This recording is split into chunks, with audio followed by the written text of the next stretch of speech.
नमस्कार दोस्तों, BPSC mains के सीरीज में आप सभी का स्वागत है। इसके पहले मैं बीपीएससी मेंस को ध्यान में रखते हुए 1857 के विद्रोह या क्रांति का टॉपिक शुरू किया था हिस्ट्री सेक्शन में। जैसा कि आप लोगों को पता होगा कि मैं मेरा लगभग लगातार 3-4 वीडियो आ रहा है, चौथा वीडियो है इस टॉपिक का।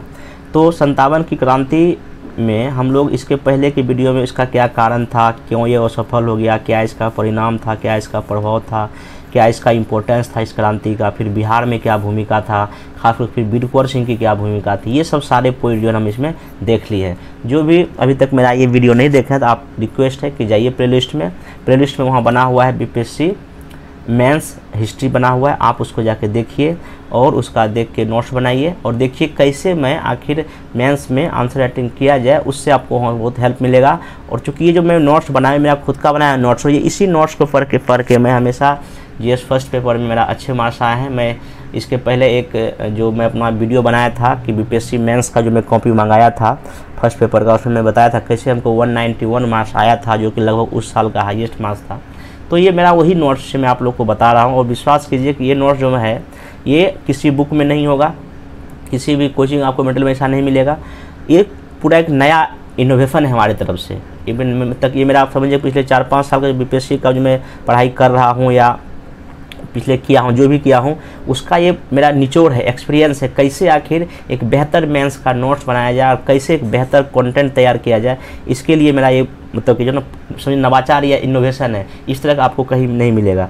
तो इस सब एरिया में देख लिया था। आज जो है हम इसमें प्रकृति या नेचर, जो इस विद्रोह का क्या प्रकृति है, क्या नेचर है। जैसे मान लीजिए कि 1857 के विद्रोह को लेकर कई लोग कहते हैं कि नहीं ये सिर्फ मतलब कि धार्मिक युद्ध था, कोई बोलता है कि नहीं ये एक सिपाहियों का युद्ध था, कोई बोलता है कि नहीं ये प्रथम स्वतंत्रता संघर्ष नहीं था। तो इस तरह का कई बातें निकल के सामने आती है। तो हम लोग नेचर देखेंगे, क्योंकि क्वेश्चन बीपीएससी या बिरसा मुंडा हो या संथाल विद्रोह या 1857 का विद्रोह, इसकी नेचर प्रकृति पूछ लेता है कि इसकी क्या प्रकृति थी, किस तरह का ये विद्रोह था। तो हम लोग ये प्रकृति में काफ़ी अच्छे से डिस्कस करेंगे। और देखिए ये जो प्रकृति और नेचर का जो क्वेश्चन है, कई सारे मतलब कि जो पढ़ाते भी नहीं, क्योंकि काफ़ी थोड़ा सा टिपिकल टॉपिक है, लोग इसको छोड़ देते हैं, स्किप कर देते हैं। और सबसे बड़ी बात है क्या, जब मैं फर्स्ट टाइम जब मैं भी इसका तैयारी किया था तो हमको कोई अच्छे से इस टॉपिक को बता नहीं पाया था, इसलिए मैं कई बार इस क्वेश्चन को एग्जाम में छोड़ देता था। लेकिन जब बाद में हमको जब खुद से हम बैठे और जब अच्छे से पढ़ाई की, लगा कि नहीं ये तो काफ़ी आसान टॉपिक है और कैसे मैं इसको आसान टॉपिक बना दिया हूँ आप लोग के लिए। अभी आप आगे वीडियो में इसको देखिएगा। तो आइए हम लोग अभी देखते हैं प्रकृति या नेचर।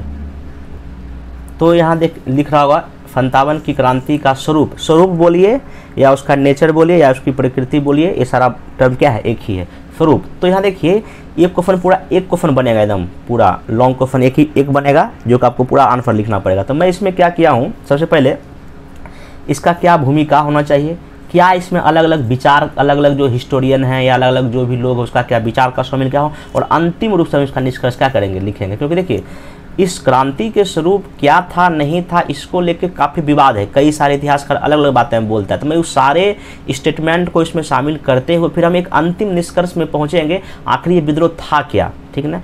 तो इसमें वही सबसे देख लीजिए यहाँ पे कि पहले भूमिका यहाँ लिखेंगे कि भूमिका में लिखेंगे 1857 के विद्रोह के स्वरूप निर्धारण इतिहासकारों के मतभेद का विषय है। कारण यह है कि इस विद्रोह से संबंधित ठोस सबूतों का क्या है, अभाव है। मतलब उस समय विद्रोह कैसे हुआ, कैसे क्या नहीं हुआ, मेरे पास सोर्स ही अवेलेबल नहीं है। एक्चुअल सोर्स कैसे हुआ, कैसे विद्रोही आपस में जुड़ रहे थे या नहीं जुड़ रहे थे, कहाँ कौन सा मूवमेंट था, ये उसके बारे में कोई हमको ठोस जानकारी या कोई भी सोर्स मतलब हमको अवेलेबल अभी तक इस विद्रोह का नहीं हुआ है। तो इसलिए हमको जो इतिहासकार या जो भी अन्य व्यक्तियों ने इसके बारे में कुछ स्टेटमेंट अपना दिया है, उसी को हम बेस बना के इस विद्रोह की स्वरूप या नेचर के बारे में क्या करते हैं, लिखते हैं। आइए वहाँ लिखा है विद्रोह से संबंधित विभिन्न विचारों को 2 वर्गों हम रख सकते हैं। तो इस जो पूरा जो विद्रोह है इसमें 2 तरह का विचार सामने आया है। एक तो विचार है ब्रिटिश विचारक, जो कि इंग्लैंड के पक्ष में लिखेगा। ऑब्वियस सी बात है इस विद्रोह के लिए अगर इंग्लैंड का कोई इतिहास का कोई बात लिखेगा, ऑब्वियस सी बात है वो अपनी बड़ाई लिखेगा।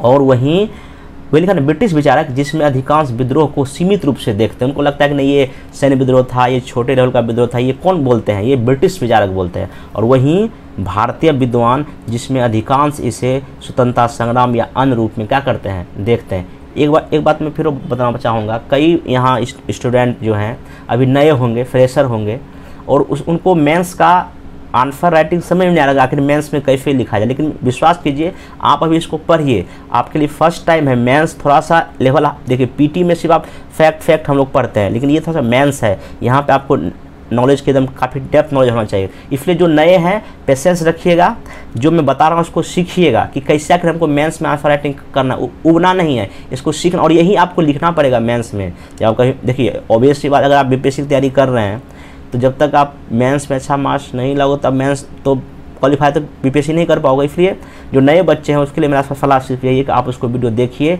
और देखिए आखिर कैसे आंसर राइटिंग किया जाता है, क्या क्या हमको बातें लिखनी पड़ेगी, ठीक ना।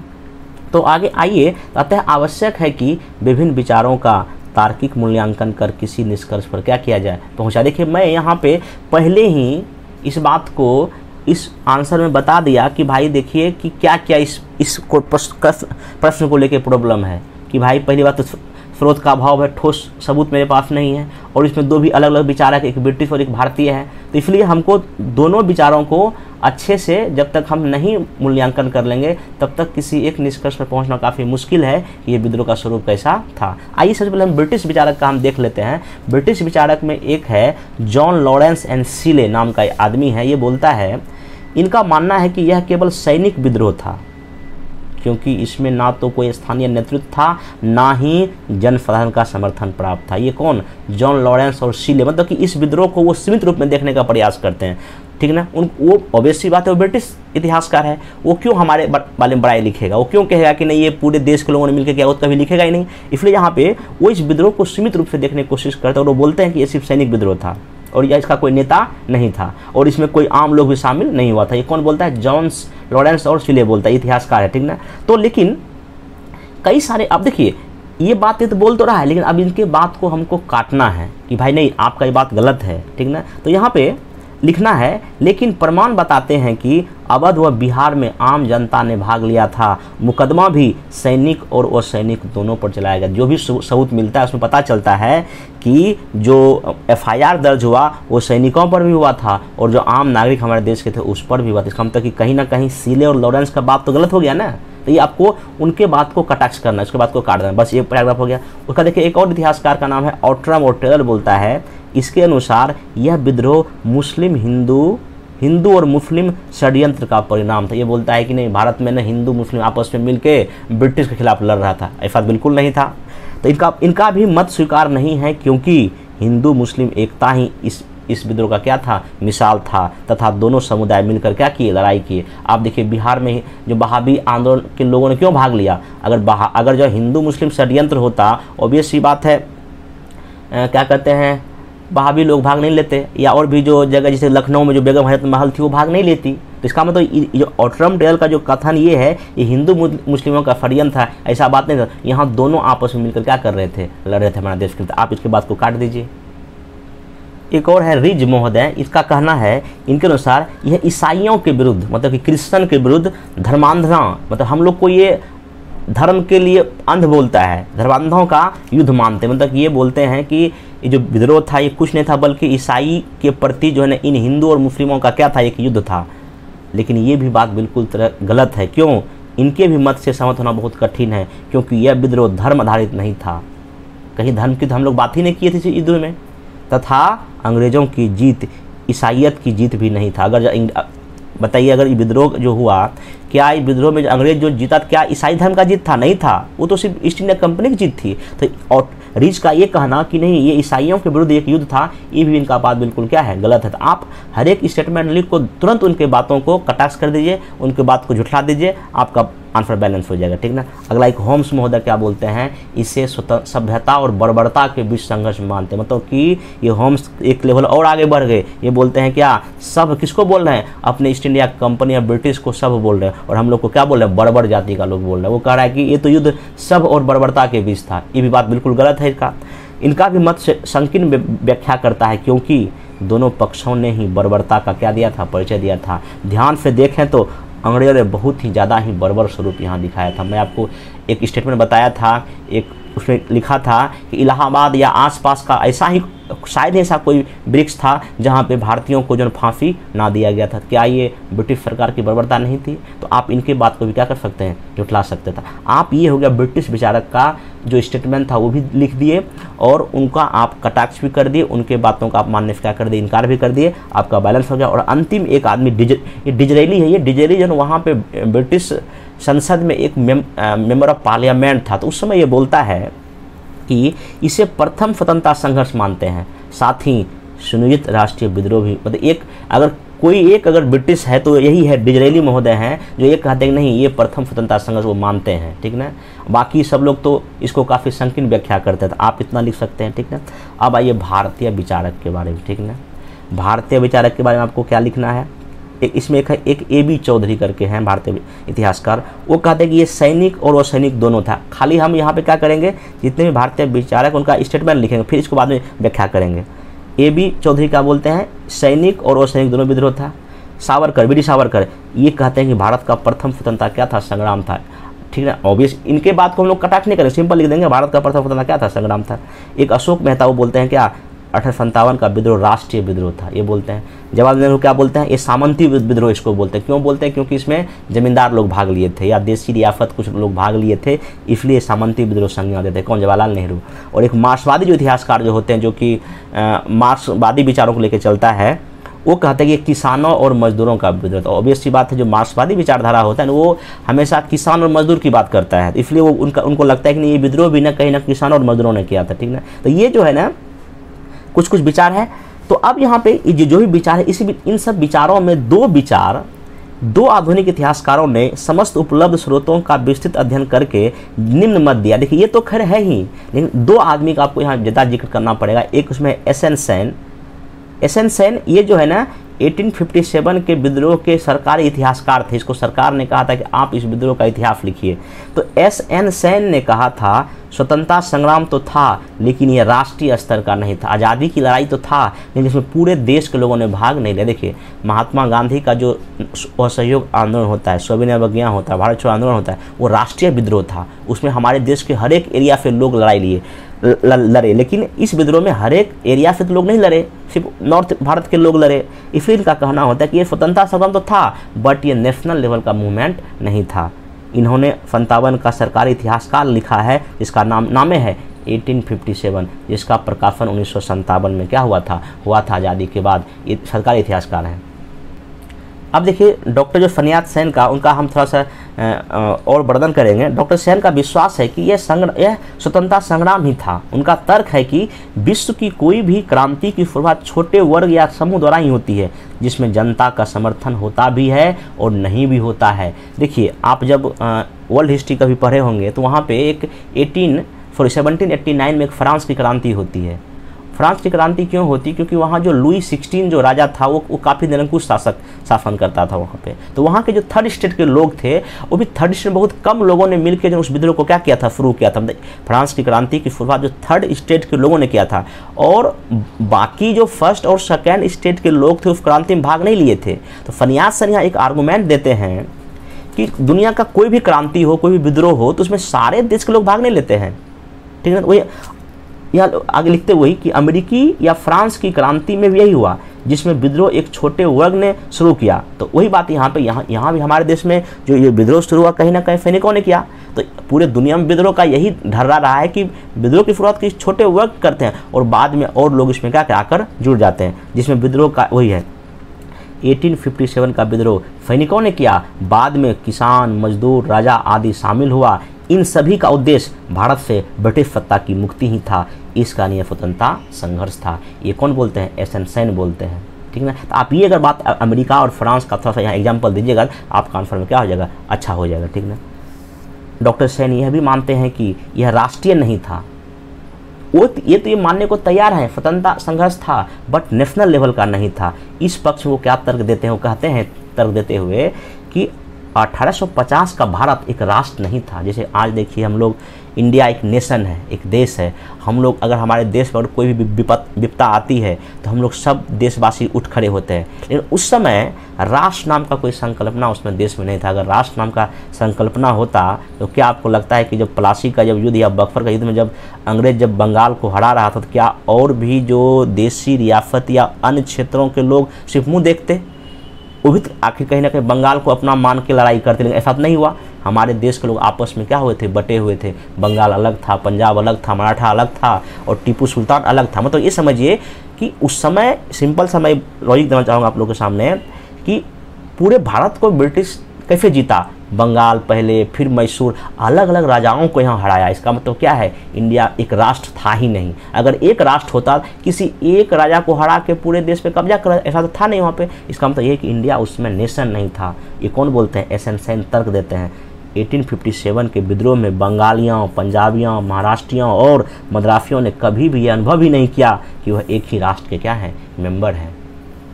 विद्रोह का नेता बहादुर शाह कोई राष्ट्रीय नेता नहीं था, बल्कि वे तो सैनिकों के कहने पर नेता क्या हुए थे? बने थे। आपको पता होगा कि जब 10 मई को जब मेरठ से जब विद्रोह शुरू हुआ तो जो सैनिक हमारे थे वो सीधे मेरठ से कहाँ आए? नई दिल्ली आए। और कहाँ? लाल किला, जहाँ पे ये बहादुर शाह जफर जो अंतिम जो मुग़ल बादशाह थे वो उसी लाल किला में थे। और जब सुबह ये लोग 11 मई को आए हमारे सैनिक लाल किला के सामने तो कहा कि आप मेरा नेता बन जाइए, और कहने पर वो सिर्फ नेता बन गए थे। हालांकि उनका पूरे देश में जहाँ भी विद्रोह था वहाँ उनका प्रभाव इन बहादुर शाह का नहीं था। आगे बोलते हैं ये एस एन सेन कहते हैं, नाना साहब का पेंशन रोक देने के कारण विद्रोह में भाग लिए। वहीं झांसी की रानी निसंदेह वीर गति को प्राप्त हुई, परंतु उसने यह स्पष्ट नहीं किया कि वह राष्ट्र के लिए क्या कर रही है? लड़ रही है। मतलब कि यह राष्ट्रीय नहीं था। सब लोग आज़ादी के लड़ तो रहा था, बट ये नेशनल लेवल का मूवमेंट नहीं था। ये कौन बोलते हैं? एस एन सेन बोलते हैं। और ये तर्क देते हैं एक बात, इसके अतिरिक्त कई राजा, महाराजा, बुद्धिजीवी वर्ग विद्रोह में भाग ही नहीं लिए तथा व्यापक जन समर्थन का अभाव भी था। इस कारण यह विद्रोह राष्ट्रीय नहीं था। ये इतना तर्क देते हैं कौन? S N Sen. राष्ट्रीय विद्रोह नहीं था उसके पक्ष में, लेकिन ये स्वतंत्रता संघर्ष मानते हैं। ये बात ध्यान रखिएगा। अब इसमें एक इतिहासकार है आर.सी. मजूमदार। इनका एक बुक का नाम था सिपाही म्यूटिनी एंड द रिवोल्ट 1857। इस किताब में लिखते हैं, ना तो पहला था, ना तो राष्ट्रीय था, ना तो स्वतंत्रता संग्राम था। तो ये बोलते हैं कि 1857 का विद्रोह ना तो पहला विद्रोह था, क्योंकि इसके पहले भी कई विद्रोह हो चुके थे, ना ही राष्ट्रीय था क्योंकि इसमें पूरे देश के लोगों ने भाग नहीं लिया, ना तो स्वतंत्रता संग्राम था। ठीक ना? ये बात ये बोलते हैं। इनका ये तर्क देते हैं प्रथम क्यों नहीं था। ये बोलते हैं मजूमदार जी बोलते हैं 57 के पहले भी कई विद्रोह हुए। जैसे 1806 में सैनिक ने विद्रोह किया था, कहाँ? बेल्लोर में, याद कीजिए।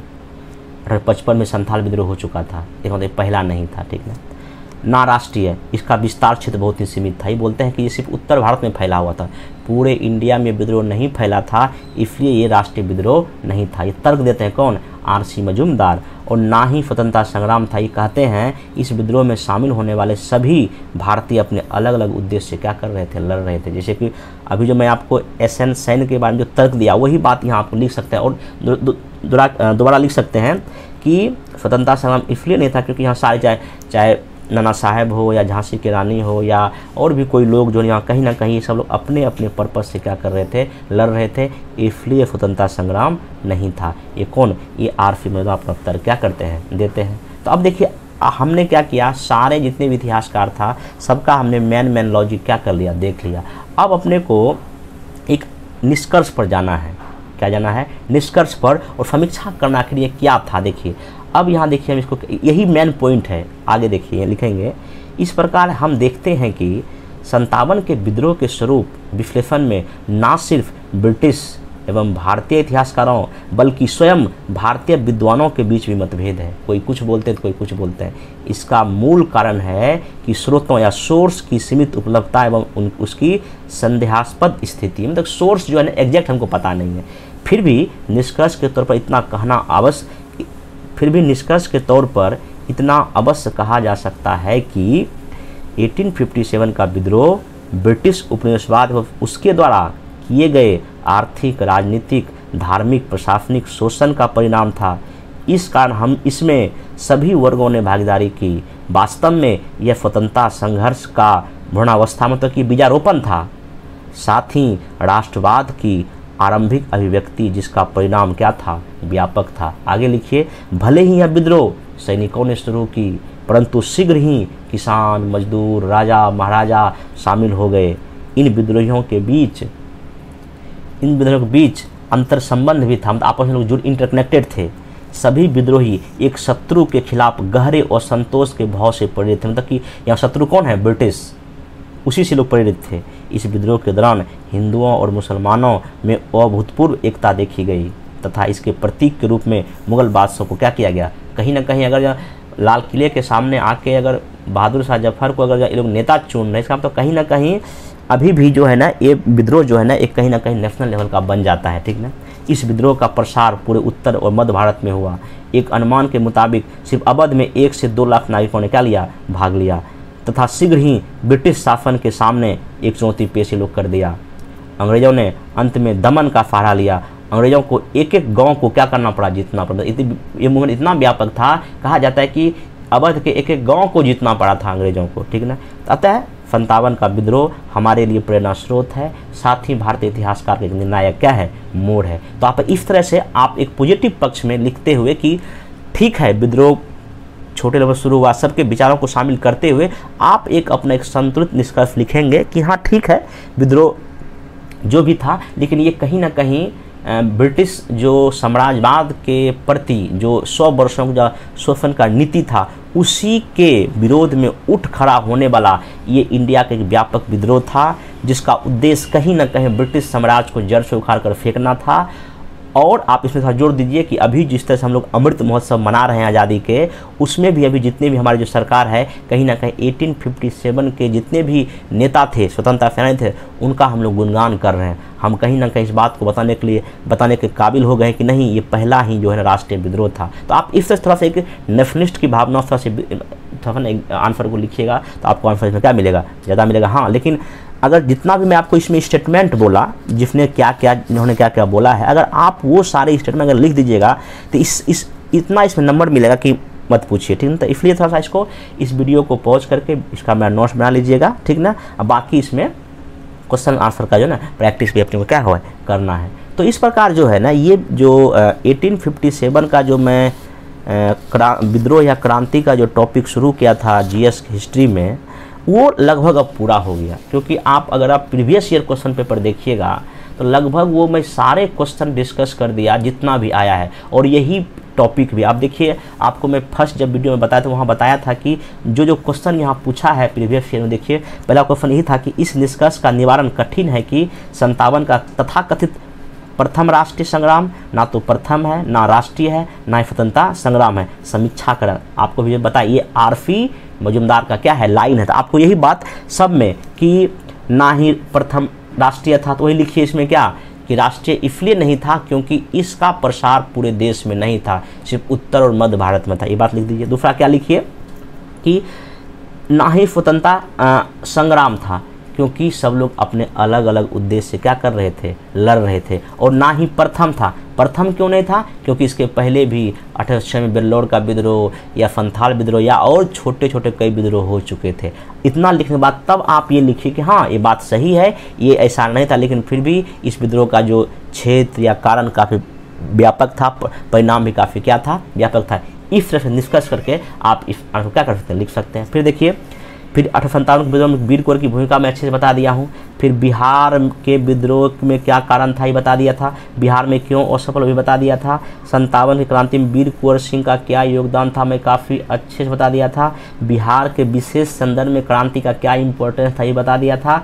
और 57 के विद्रोह में बिहार का क्या योगदान था ये भी मैं अच्छे से बता दिया था। और 57 के विद्रोह के क्या कारण थे, उसका बिहार में क्या प्रभाव पड़ा था, ये भी मैं आपको क्या कर दिया हूँ, बता दिया। इस तरह से देखा जाए तो 1857 का एक एक टॉपिक जो क्वेश्चन पूछेगा या जो आगे पूछने वाला है वो मैं सारे करा दिया। और यही क्वेश्चन इसमें पूछता है। अगर इतने सारे अगर आप पढ़ लीजिएगा तो 1857 के विद्रोह से कोई भी क्वेश्चन आपका नहीं छूटेगा।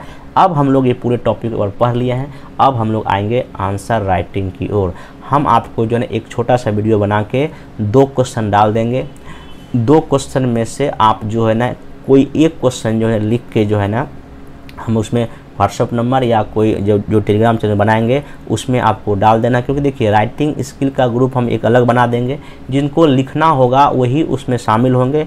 और देखिए कुछ लोगों का ये है कि सर पीटी भी मैं पढ़ रहा हूँ। देखिए आप पीटी पढ़ रहे अच्छी बात है, लेकिन कम से कम 2 घंटा मिनिमम आप जो है ना मेंस के लिए दीजिए, क्योंकि हो सकता है बीपीएससी इस बार पीटी लेने के बाद आपको मेंस के लिए बहुत ही कम समय दे, इसलिए आप इस समय का यूज कीजिए। जिसका हमें पहले बोला था, जिसका 67 के जो एग्ज़ाम हुआ 8 मई को, अगर उसमें अगर एग्ज़ाम में अगर जिसका 100 प्लस स्कोर आ रहा है, वो आप जो है ना वो लोग 3-4 घंटे अपना मेंस में दे सकते हैं, बाकी 2-3 घंटे पीटी में दीजिए। हाँ, जिनका 100 से कम है, जिनका 80 है या 85 या 90 स्कोर हो रहा है, उनको कम से कम जो है ना 5 घंटे 6 घंटे पीटी में देना चाहिए, और बाकी समय अपना मेंस में क्या करना चाहिए, देना चाहिए। और यही आपका भी आगे 1 या 2 महीने पढ़ाई का जो है ना तरीका होना चाहिए। तो आप इस तरह से पढ़िए, मेरे इस मेंस के वीडियो का लाभ उठाइए, और जो मैं आप लोग को प्रोवाइड कर रहा हूँ काफ़ी मेहनत से नोट्स बना हुआ है, इसलिए आप इसका जितना बेहतर यूज करेंगे उतना अच्छा होगा, ठीक ना। तो अब हम लोग मिलते हैं। अब हम लोग आगे जो इसमें स्वतंत्रता संघर्ष में हम चंपारण मूवमेंट करेंगे। कौन सा करेंगे,